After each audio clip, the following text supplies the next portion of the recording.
Certo. Então tá, pessoal, hoje a ideia era trazer o Marcos Croce, o Croce, não sei como é que o teu italiano pronuncia. Mas certo é Croce, mas todo mundo chama de Croce mesmo. Então vamos pelo mais certo, vamos, Marcos Croce. Signoretti Croce é psiquiatra pelo IPQ da USP, está fazendo doutorado agora orientado pelo Eurípides e o Pedro, certo? Certo. Então, o Marcos, ele supervisiona o programa de residência médica lá do IPQ da USP, especificamente no ambulatório desse desenvolvimento de relacionamentos das emoções, certo, Marcos? Isso. Esse é o nome? Então, onde tu é supervisor e coordenador geral, né?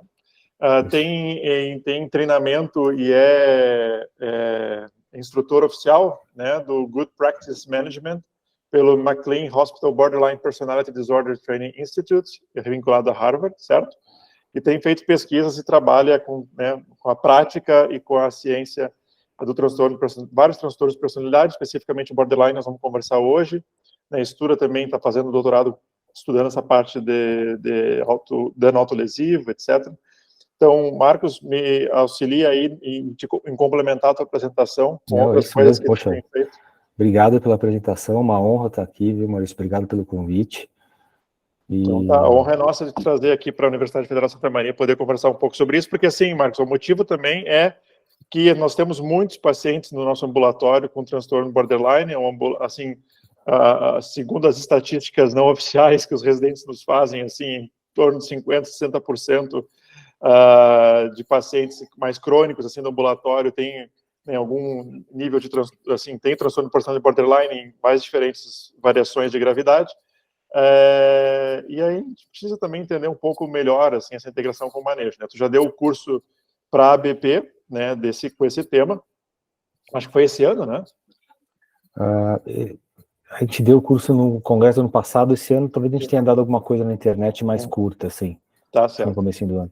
Mas então é isso, né? De trazer aqui, porque eu acho que tem sido uma referência no país, assim, com esse tema, e, né, tu é uma pessoa que a gente se conheceu não faz muito, mas boa de conversar e de lidar, assim, se disponibilizou super rápido para vir conversar com a gente. Então, tá contigo, Marcos, a bola. Se quiser apresentar. Prazer. Prazerzão estar aqui, Maurício. Ó, eu vou, então, compartilhar aqui a aula. Acho que vocês conseguem ver, né? Tá vendo? Aham. Certo. Bom, gente, então, Maurício pediu para eu falar um pouco para vocês, tá? Sobre, né, os princípios do GPM, né? Ou do bom manejo clínico, que é a tradução em português, né? Algumas pessoas vão chamar isso de, ao invés de Good Psychiatric Management, de General Psychiatric Management. Talvez assim, é o nome talvez mais usado recentemente, né? Que se refere, na verdade, a um tratamento que a gente chama que é um tratamento generalista, tá? É um tratamento que ele não é um tratamento ultra especializado, mas ele é informado por vários conhecimentos a respeito do transtorno borderline, né? Então, assim, ele é um tratamento que talvez as pessoas que desenvolveram, elas pensaram assim, o que o clínico precisa, o mínimo que ele precisa saber, né, para o manejo desses pacientes. Então, essa é a ideia do GPM ser aí um tratamento generalista. Eu trabalho no ADRE, lá no IPQ, e na verdade a gente realmente tem se interessado mais agora pelo GPM, principalmente na adolescência, como intervenção precoce. Então, por que, né, que a gente fala em GPM? A primeira coisa, acho que como o Maurício falou, assim, tem uma questão de saúde pública, né? Se a gente observa os estudos da comunidade, a prevalência 2 a 3%, alguns estudos mostram até 6%, isso vai depender muito de qual instrumento, né, que foi usado para avaliação. Provavelmente, quando dá 6%, provavelmente existem alguns indivíduos com sintomatologia um pouco mais leve ali, e quando fica mais perto de 2%, são realmente os indivíduos com um transtorno mais grave, né? É interessante notar que a distribuição na comunidade é diferente da distribuição, né, a distribuição entre homens e mulheres é diferente, né, na comunidade e no serviço de saúde mental, né? Quando esses estudos, eles mostram, na verdade, que na comunidade é igual, homem e mulher, mas quando a gente vai realmente para o serviço de saúde mental, 75% são mulheres, então provavelmente esses pacientes, a maior parte, dos pacientes aí no ambulatório de vocês com TPB provavelmente são mulheres, né? E assim, ele tem essa prevalência significativa, né, que é maior, por exemplo, que transtorno bipolar, por exemplo, na população geral, mas assim, a prevalência em serviço de saúde mental é muito alta, né? Então, se a gente for serviço de emergência, esses são dados americanos, 9%, em ambulatórios de psiquiatria geral, 15%, e em enfermarias psiquiátricas ainda mais. Tem dados ainda, tem alguns estudos que mostram que ainda essas taxas são ainda maiores, né? Maurício falou aí, vamos ver, essas estimativas, assim, de 50% e 60%. Seria ótimo se vocês fizerem um estudo a respeito disso, mas são estimativas realistas também, isso pode acontecer mesmo. Então, assim, são pacientes que eles procuram muito serviço de saúde mental, às vezes de uma forma compulsiva. Então, quer dizer, tem essa grande demanda, né? É uma grande demanda, é uma demanda imensa. O grande problema é que realmente a oferta de clínicos, né, vamos dizer assim, é muito baixa, né? Tem uma falta de treinamento específico, muitas vezes, né, existe um nielismo terapêutico a respeito desse paciente, ou seja, bom, esse paciente ele tem um transtorno de personalidade, ele nunca vai mudar, né, o problema não é no software, é no hardware, portanto, assim, o que a gente tem que fazer para ele é muito pouco, né, então fica realmente pessoas, às vezes, que não estão com nenhuma esperança em tratar os pacientes, e daí realmente isso é muito ruim para qualquer paciente, mas para esses pacientes ainda mais, né.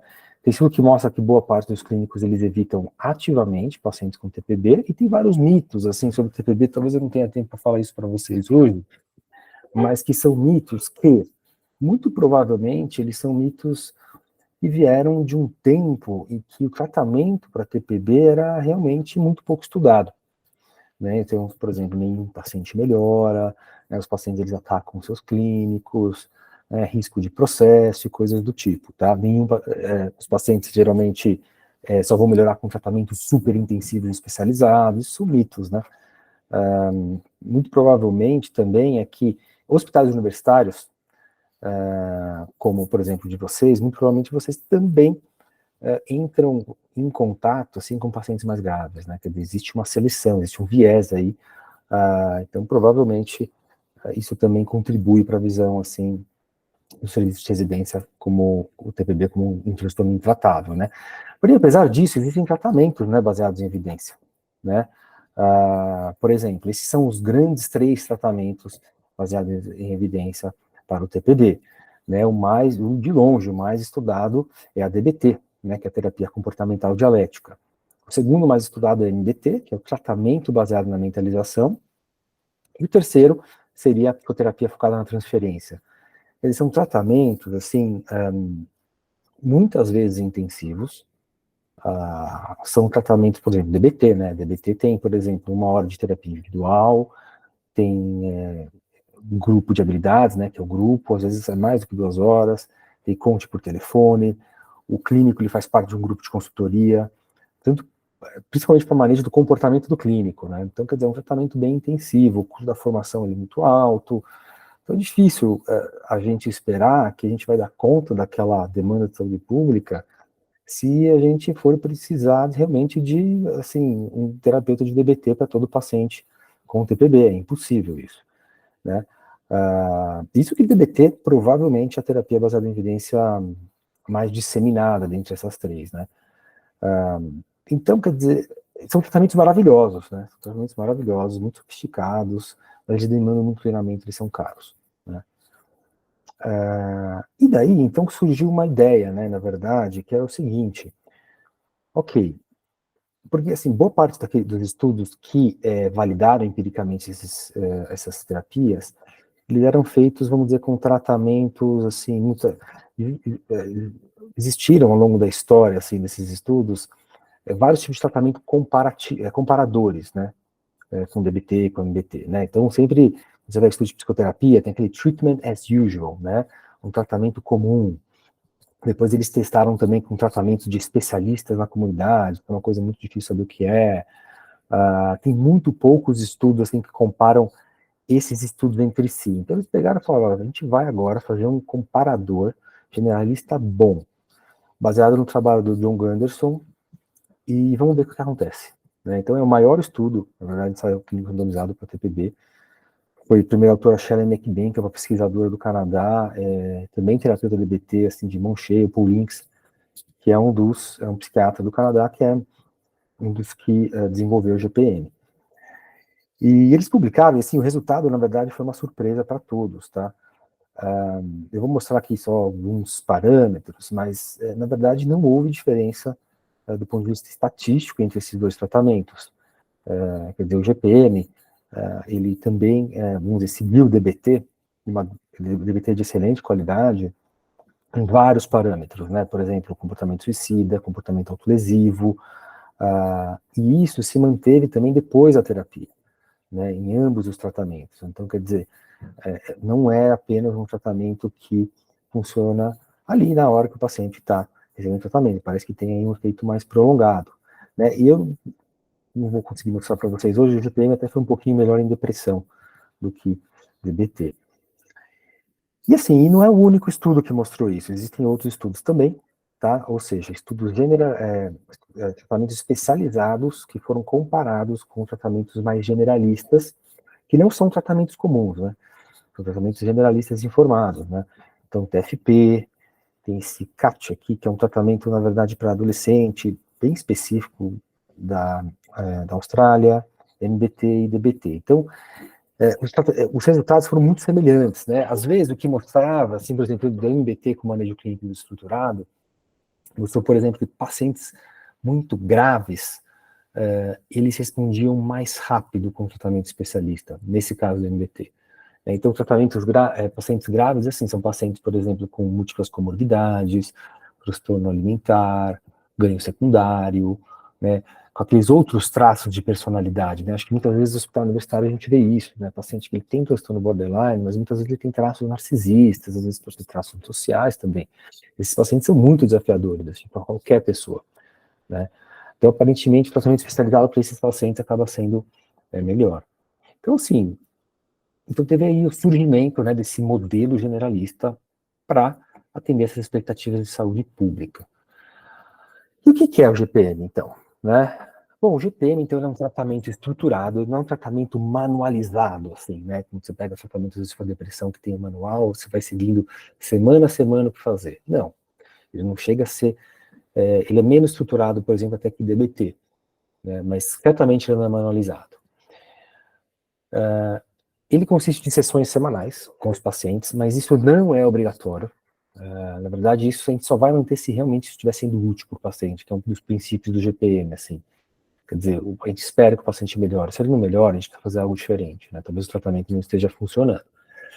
Ele tem um modelo médico, tá? Então, ele, por exemplo, a gente usa de forma bastante clara, assim, o diagnóstico, psicoeducação, e o progresso determina a duração do tratamento, que é geralmente uma das coisas que a gente faz em medicina, né? Se o paciente tem quimioterapia, poxa, não funciona por quimioterapia, você não mantém a quimioterapia, né? Tem alguns parâmetros para a gente observar, claro, mas o progresso ele vai determinar a duração do tratamento. Ele tem uma formulação de como esses pacientes funcionam, que é o modelo da hipersensibilidade interpessoal.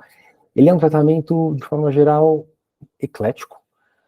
Por mais que esse modelo seja talvez um pouco psicodinâmico, um pouco derivado da teoria do apego, o John Gunderson ele foi uma das pessoas assim, responsáveis, né, que desenvolveu esse tratamento, por validar o transtorno borderline do ponto de vista nosológico, né?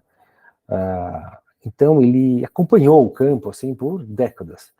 De alguma forma ele absorveu assim os desenvolvimentos, né, do campo de TPD. Então de alguma forma ele tentou colocar assim fatores comuns que a gente fala entre os tratamentos, porque quando a gente compara assim, MBT, TFP, DBT, poxa, parece que tudo funciona bem, né? Então, aparentemente existem fatores comuns dentre esses tratamentos e o GPM tenta usar isso também. O foco do GPM, por mais que ele tenha essas abordagens assim informadas do ponto de vista, vamos dizer, psicoterápico, o foco não é uma psicoterapia no sentido de, por exemplo, mudar a estrutura de personalidade da pessoa, né? Quer dizer, ele não tem um objetivo tão ambicioso, né?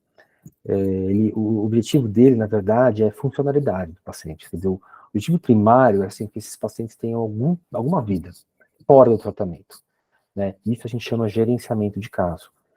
E o GPM também pode consistir, quer dizer, ele dá alguns guidelines para fazer um tratamento multimodal, um tratamento multidisciplinar, e que muitas vezes pode ajudar nesses casos. Então, quer dizer, essa é a estrutura geral do GPM, né?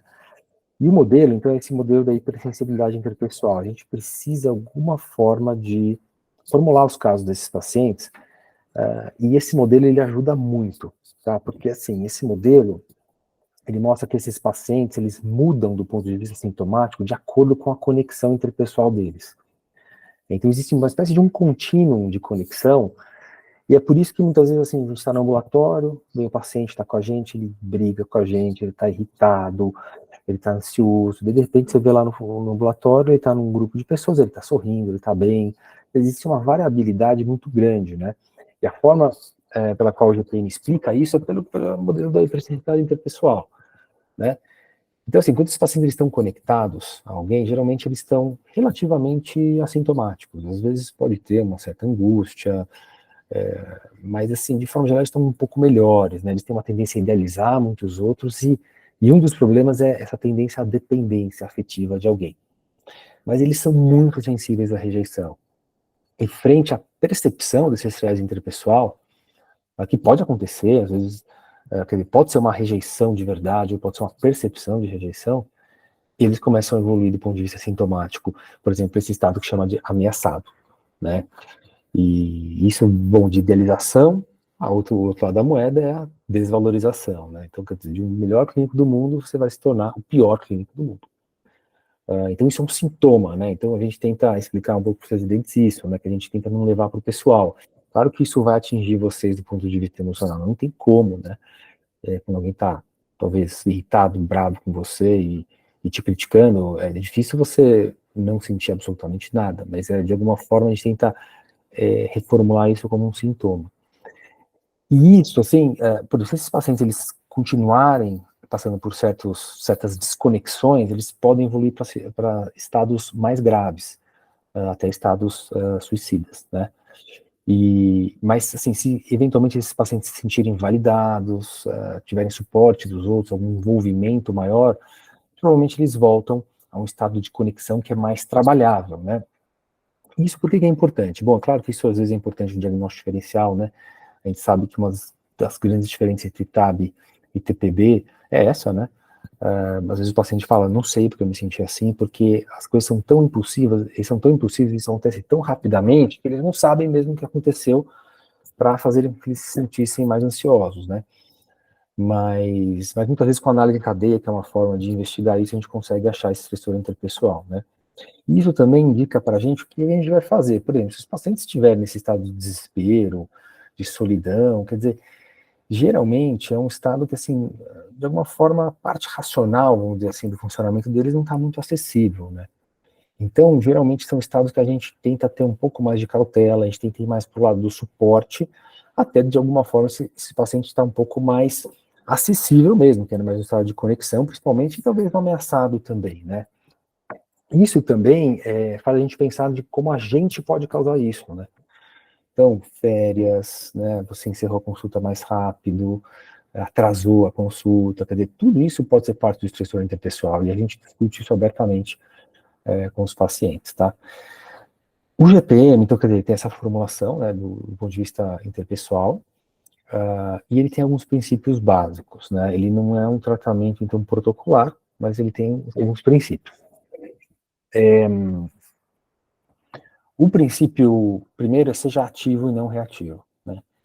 A gente é ativo no sentido de procurar o que aconteceu na vida do paciente, né? Perguntando, sendo curioso, por exemplo, sobre o que aconteceu na semana da pessoa, né? A gente vai atrás de estressor interpessoal, a gente não espera o paciente falar pra gente, às vezes de forma espontânea, realmente a gente é ativo nesse sentido, e porque, assim, muitas vezes se você não for ativo, eu vou explicar um pouco depois, isso pode ser interpretado de uma forma muito ruim, talvez até paranoica por esses pacientes, mas a gente tenta ser não reativo, né? Não reativo é cuidado frente a comportamentos autolesivos, suicidas, impulsivos, hiperreagido no sentido de aumentar remédio de forma reativa sem pensar, a hospitalização, cuidado assim com a reação realmente emocional, assim, para não falar algo no calor da emoção, porque a gente tenta modelar um pouco também, não ser impulsivo, né? Então, isso é um pouco uma contenção para o clínico, sabe? A gente tenta manter uma postura não reativa,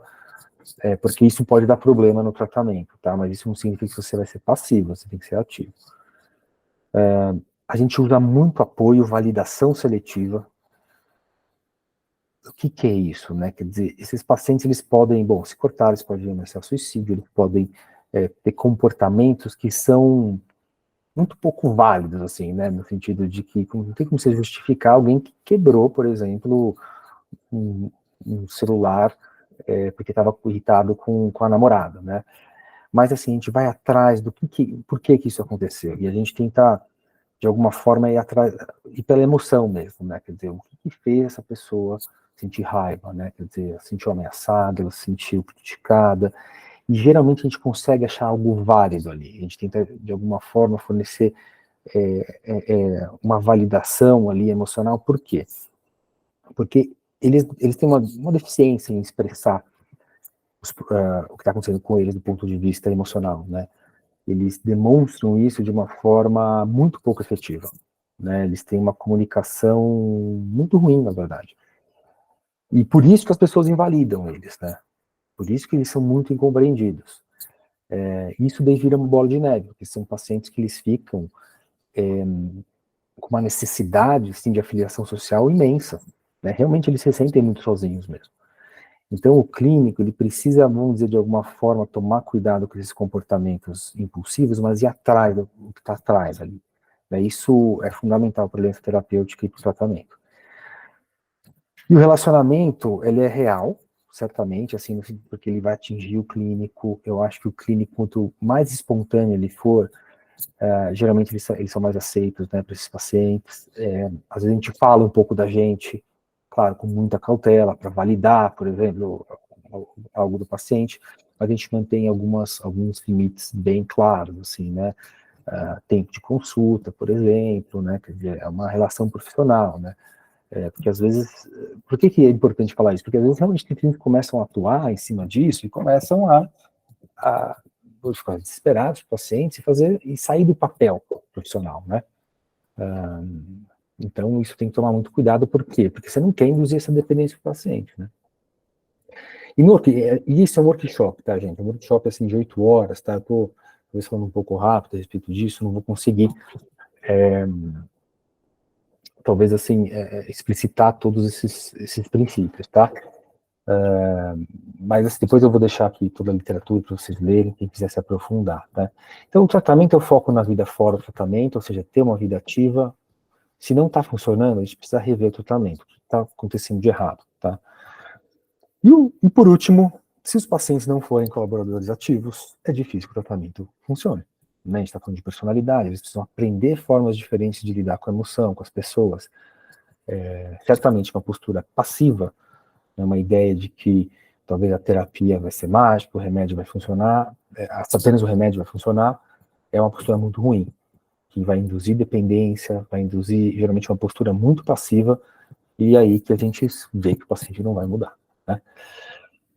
Eu vou mandar depois, eu posso mandar para o Maurício, porque o GPM ele tem vários vídeos que eles exemplificam, os vídeos exemplificam os princípios gerais do GPM, tá?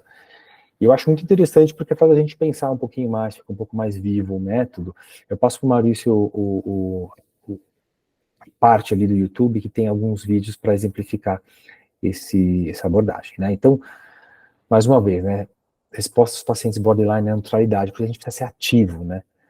Porque, assim, eles têm muita dificuldade de lidar com faces neutras, assim, por exemplo, né? Eles começam a ruminar o que essa pessoa está pensando, está brava, não está. Se você ficar um pouco passivo, poxa, a pessoa não se importa, né? Então, por isso que aquelas técnicas um pouco mais tradicionais, psicanalíticas, podem fazer com que esses pacientes realmente se regulem, né? E ficarem eventualmente até paranoicos com os clínicos. Então, por isso que a gente precisa ser ativo e, às vezes, real também, mostrar o que está acontecendo com a gente. Tá, então tem todos esses princípios que a gente tenta seguir ao longo do tratamento e o que a gente faz, né? Um dos primeiros passos, né, no GPM, a gente faz uma comunicação diagnóstica, tá? Ou seja, é um processo em que a gente realmente comunica, claramente que a pessoa tem um transtorno de personalidade borderline, e existem várias formas de fazer isso. Eu acho que isso não é para ser uma aula sobre o TPB, mas uma conversa com o TPB com o paciente, tá? E a forma mais fácil de fazer isso é vocês pegarem os critérios diagnósticos e, se vocês já fizeram o diagnóstico, se fizeram a avaliação clínica, quer dizer, você não está, vamos dizer, apenas, vamos dizer, como se estivesse aplicando uma escala no paciente, não é essa a ideia.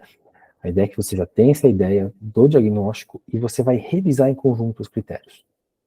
E você fala um critério, olha para o paciente, pergunta, por exemplo, isso acontece também com você, você tem algum exemplo da sua vida, porque a gente quer que eles sejam ativos, né? De forma geral, assim, os pacientes, eles, a maior parte, eles apreciam esse tipo de conversa, né? Porque muitas vezes eles têm essa mensagem que eu não estou sozinho, isso explica o que está acontecendo comigo, né? Então esse é o primeiro passo. Existem outras formas, acho que esse é o passo mais fácil. Você pega realmente o livro, abre o computador e vai lendo junto com o paciente mesmo. E além da comunicação diagnóstica, tá, a gente usa muito psicoeducação, tá? Então a gente ensina tudo que a gente sabe. A gente fala sobre neurobiologia, irritabilidade, a gente fala sobre o quadro clínico, o prognóstico, os tratamentos, a gente tenta dar uma esperança, mas uma esperança realista, tá? Tem mais uma vez um vídeo da comunicação diagnóstica, e nesse vídeo ele vai mostrar duas formas de fazer essa comunicação diagnóstica, tá? Seria interessante vocês verem. E a gente, por exemplo, fala sobre o prognóstico, né? O prognóstico sintomático, se a gente pegar do ponto de vista assim, de preencher critério para TPB, é um prognóstico muito melhor do que anteriormente a gente pensava, né? Então, por exemplo, esse estudo aqui que tem as linhas aqui vermelhas, vermelha e azul, é um estudo longitudinal americano, né? E que seguiu esses pacientes por 10 anos, né? E o que a gente observa é que, realmente, o número de critérios vai baixando, né? Ele não fica zerado após 10 anos, mas ele baixa muito, e os pacientes que remitiram, ou seja, os pacientes que não preenchem mais critério, que não tem mais do que 5 dos 9 sintomas do DSM, chega a ser 80% em 10 anos, tá? E depois que o paciente ele remite, tá? Ou seja, o que é remissão aqui nesse estudo em particular? Que esse aqui é um outro estudo longitudinal. Essa pessoa, ela não preenche critério, tá? Por 2 anos. Se a pessoa não preenche critério por 2 anos, ela é considerada que ela teve uma remissão, né? E daí, depois desses pacientes que eles remitiram, a recaída não é tão alta. E claro, vocês vão falar, mas é impossível, então todos os meus pacientes são os pacientes que não remitem. É que tem, mais uma vez, acho que talvez tenha esse viés em hospitais universitários, e muitas vezes eles não ficam assintomáticos, né? Esses estudos longitudinais, eles mostraram que, na verdade, existe muita, de alguma forma, sintomas residuais, né? E que podem prejudicar muito a vida do paciente, é por isso que o prognóstico funcional é mais reservado. Eles realmente têm uma funcionalidade bem pior do que outros transtornos de personalidade, do que depressão. Então, 60% dos pacientes eles não conseguem ter uma relação estável e nem um trabalho estável. Então, é isso que a gente vê muito, muitas vezes, em ambulatório adulto aqui no PQ, né? Pacientes assim, que têm uma funcionalidade muito ruim. E o GPM, assim, a primeira coisa vai ser você formar uma aliança terapêutica com o paciente, tá? Uma aliança terapêutica saudável, tá? Em que haja essa parte do apoio, da validação, você como alguém que sabe sobre o transtorno, dando esperança, mas envolvendo o paciente no tratamento, entendeu? É isso, é uma aliança de... uma mão dupla, né? Isso vai ser o mais importante. E, assim, a maior parte dos pacientes, assim, validação emocional, abordando as queixas principais, então isso ajudando numa situação mais estressora, já ajuda muito a fazer uma aliança, entendeu? Porque muitas vezes é a primeira vez que alguém está fazendo isso com eles, né? Porque no meio de todos aqueles comportamentos que estão acostumados a receber palavras de volta também, né? E a aliança terapêutica, ela desenvolve com o tempo também, né, gente? Assim, por exemplo, a gente sabe que no começo o paciente não vai ser um paciente super colaborador, né, colaborativo. Inicialmente é mais uma questão realmente, assim, quais são os objetivos do tratamento, algo mais contratual. Com o tempo, quer dizer, evolui até um pouco, você começa a se importar pelo paciente, você começa a gostar do paciente, ele começa a gostar mais de você também, você começa a entender um pouco mais, e depois, mais para frente, ele realmente começa a ser mais colaborativo, indo em direção a uma vida ativa, né? E a gente espera que esses pacientes mudem, né? Por exemplo, isso aqui é uma tabela do GPM, do livro. Foi o Ganderson, né, que ele fez pela experiência dele, baseado um pouco também nos estudos longitudinais. Eu acho que pacientes mais graves demoram mais, assim, para melhorar claramente, tá? Mas isso que a gente espera ao longo do tratamento, tá? Por exemplo, se o paciente está num tratamento por 6 meses e continua com autolesão, com tentativa de suicídio nos mesmos níveis anteriores, alguma coisa está errada. Porque é esperado que esses são os comportamentos assim, que a gente espera que vão melhorar antes do tratamento. Então, não é que eles nunca mais vão existir, mas assim, se isso não melhorar, certamente alguma coisa está errada. E a hipótese número 1 é que a gente está sendo hiperreativo, tá? Mas existem vários outros problemas que podem acontecer. Tá? Então, a gente vai tentando observar se tem uma melhora ou não. E a primeira melhora é comportamental. A melhora funcional demora mais, tá?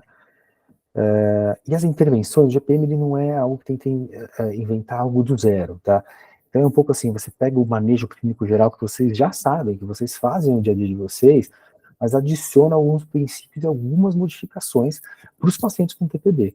Né? Então, assim, por exemplo, né, boa parte talvez do ingrediente ativo do GPM sejam fatores não específicos, né? Então, poxa, é comum que a gente faça com todos os pacientes, por exemplo, apoio, né, suporte, validação seletiva, a gente faz com todos os pacientes. Você é uma pessoa que se importa com o paciente está dizendo, se importa pelas histórias que ele conta, você é uma pessoa confiável, né, você está ali junto quando tem aquela emoção muito intensa, o paciente está chorando, coisas assim que a gente faz no dia a dia, entendeu? Isso é central para esses pacientes, né?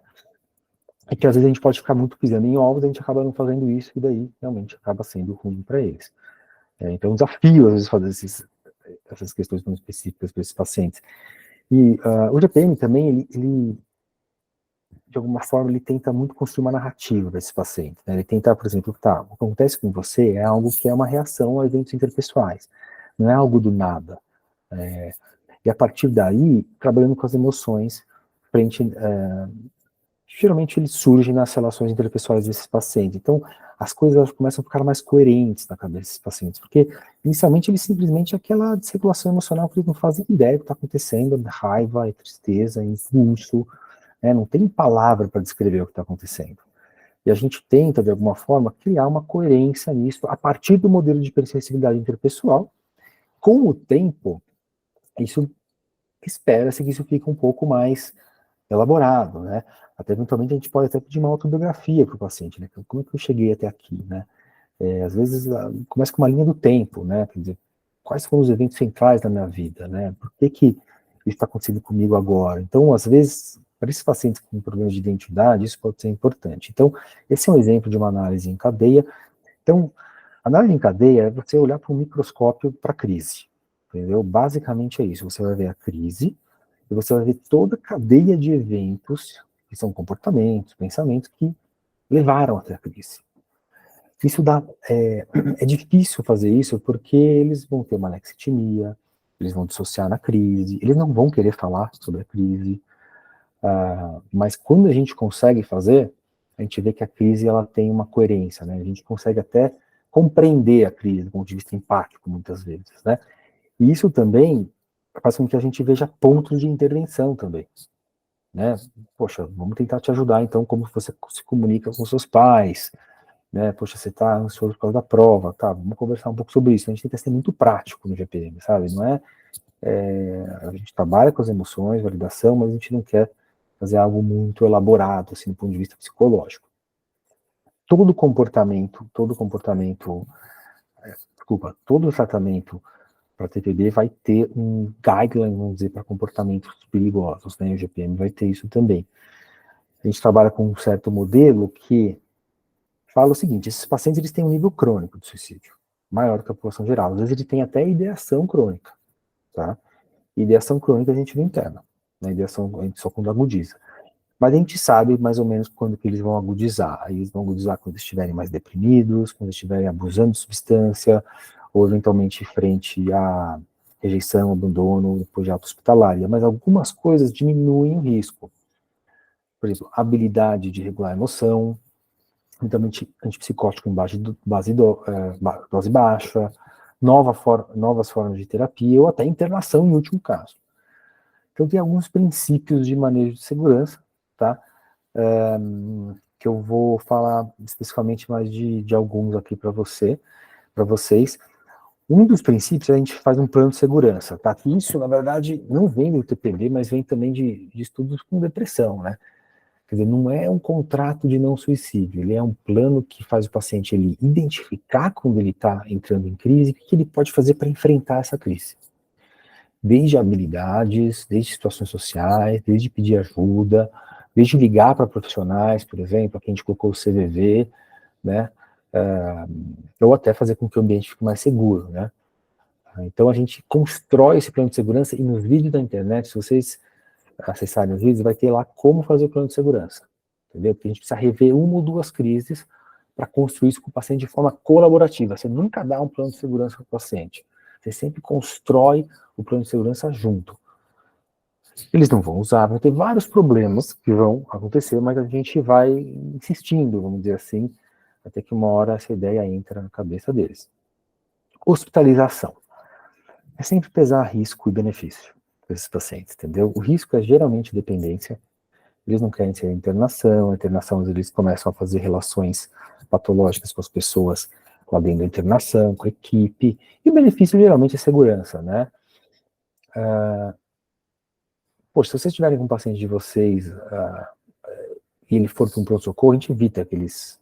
A gente não gosta muito de pronto-socorro porque é um lugar muito caótico e que muito provavelmente as pessoas não estão muito preparadas para isso, mas se for um pronto-socorro, às vezes é interessante conversar com o cliente do pronto-socorro, porque às vezes eles estão no escuro e eles muito provavelmente vão hospitalizar mais, vão medicar mais, às vezes isso pode ser ruim.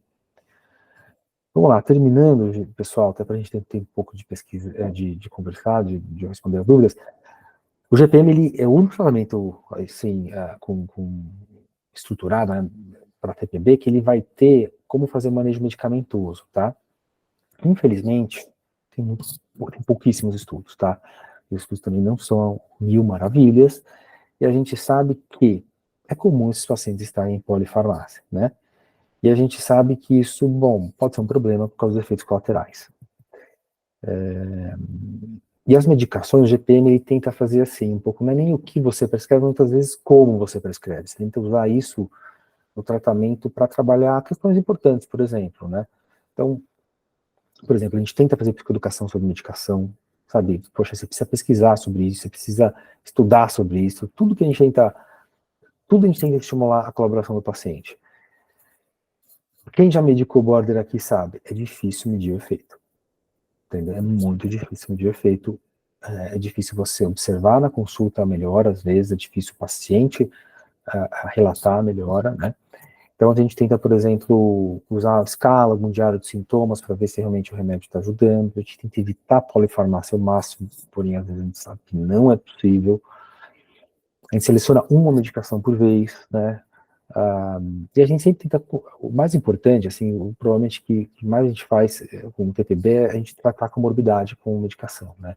Se o paciente tem realmente uma depressão maior de verdade, a gente vai tratar a depressão, né? Então a gente sempre tem que considerar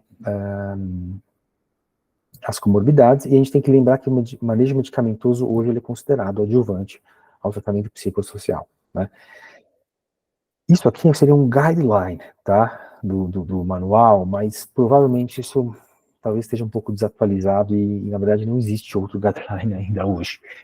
Porque, enfim, porque na verdade o que aconteceu foi que surgiu um grande estudo em 2018 da lamotrigina, o maior estudo farmacológico para TPB, e que mostrou que a lamotrigina realmente não tem diferença com placebo quando analisando esses pacientes. Então, isso foi um banho de água fria, provavelmente, em mais outros estudos farmacológicos, porque a lamotrigina, as pessoas tinham muita esperança, né, que ela ajudasse. E eu acho que talvez alguns pacientes até ajudam, mas nesse estudo específico não mostrou, né, então isso meio que fizeram com que as pessoas perdessem um pouco a esperança no tratamento farmacológico, né. Mas, de forma geral, né, isso é baseado, a gente chama disso, é um manejo medicamentoso conservador, mas focado em sintoma, tá? A gente não está falando aqui de comorbidade. Se o paciente tem sintomas graves e fala, nossa, esse paciente precisa ser medicado, e ele tem sintomas mais vamos dizer, na área afetiva, né? Muita desregulação emocional, raiva, por exemplo, desculpa, raiva não, muita desregulação emocional, eventualmente, assim, ansiedade, mais tristeza. Primeira linha, a gente colocaria talvez um estabilizador de humor, né? Se responder, ótimo, mantém. A gente não sabe quanto tempo isso deve ser mantido, não tem muito dado a respeito disso, mas a gente mantém, a gente considera mudar, diminuir mais para frente. Se não responder, a gente troca por um antidepressivo. Se os sintomas forem mais na dimensão de impulso e raiva, muita irritabilidade, aquela pessoa assim que realmente é impulsiva, e daí a gente, geralmente um antipsicótico, mas pode ser um estabilizador também. Se não responder, a gente tenta mudar de classe. E quando é psicose curta, aquelas psicoses curtas de borda, é antipsicótico, tá?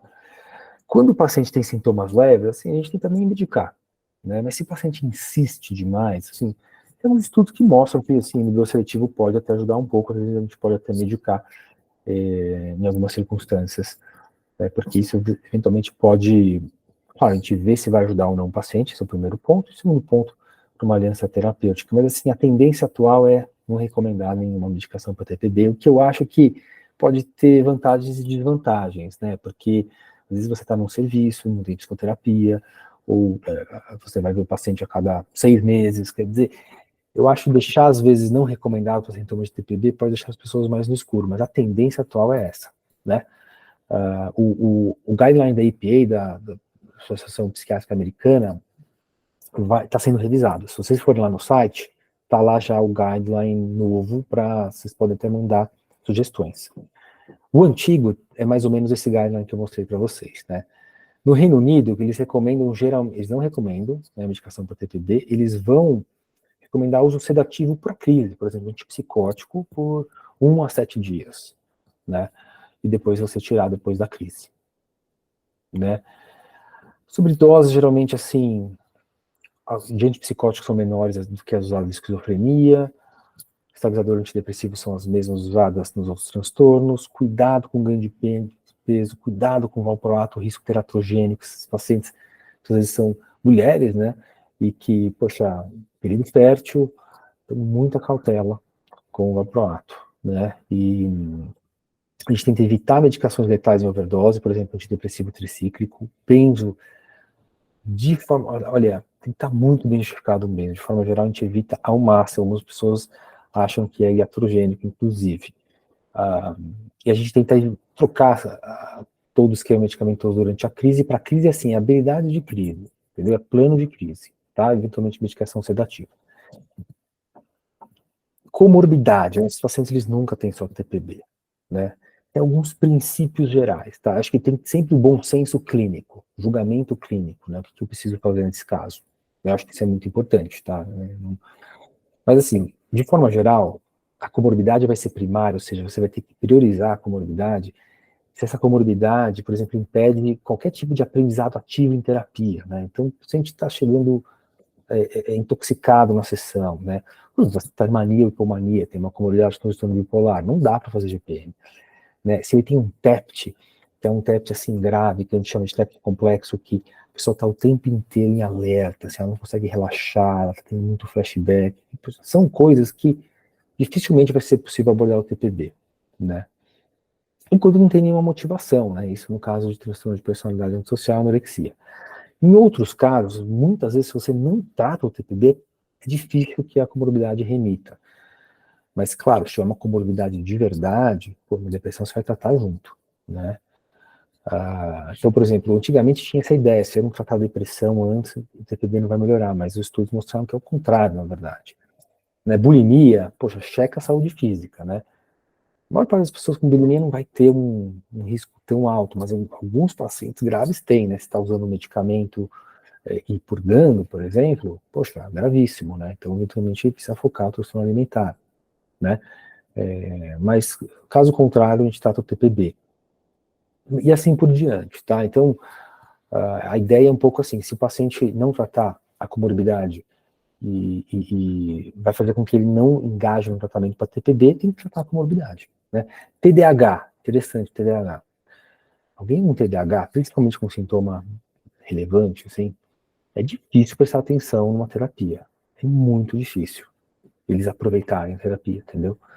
Então, muitas vezes, se você não trata um TDAH, se tiver um TDAH, é muito difícil o tratamento, tá?